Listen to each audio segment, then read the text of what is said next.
Alors, nous avons plusieurs catégories de réception d'informations. Tout d'abord, les émotions, la clairsentience. C'est la capacité de ressentir les émotions de l'autre. La peur, la tristesse, la joie, le stress, etc. Notez bien de respirer calmement en conscience, c'est important. Nous accueillons l'émotion et laissons venir le sens de celle-ci.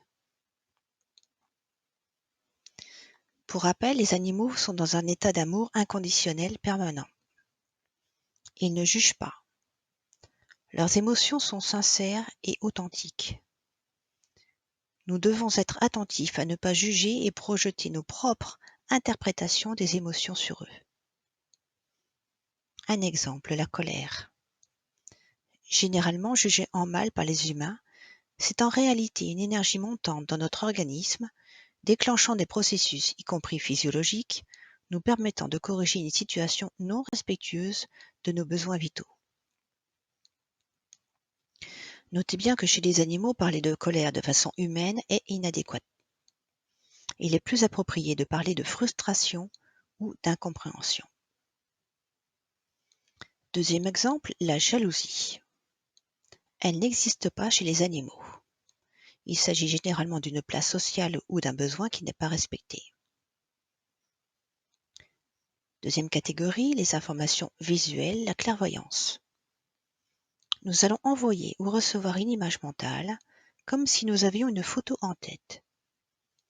Il peut s'agir d'un petit film qui nous montre une scène. Il est important de tout noter car tout ce que montre l'animal est important. L'animal ne perçoit pas les couleurs comme nous. La vision des animaux est aussi complexe que la nôtre, voire plus.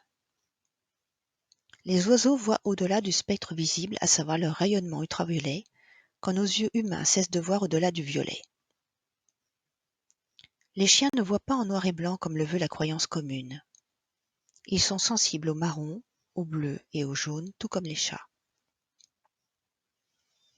Certes, les requins sont daltoniens, mais ils sont très sensibles au contraste et possèdent une vision très nette dans l'eau.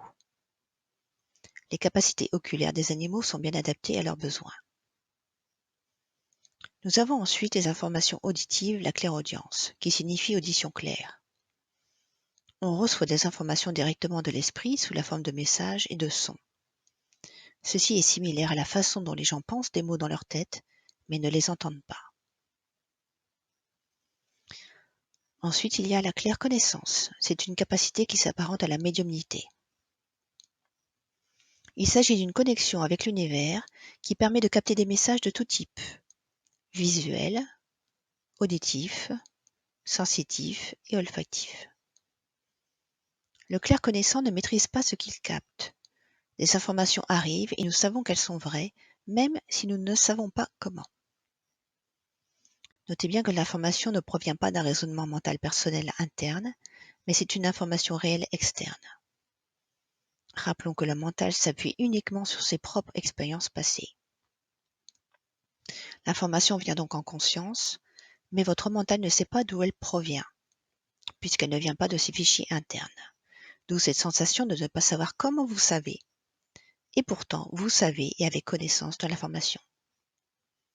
Nous sommes en fait dans la 4e dimension. Bienvenue au club.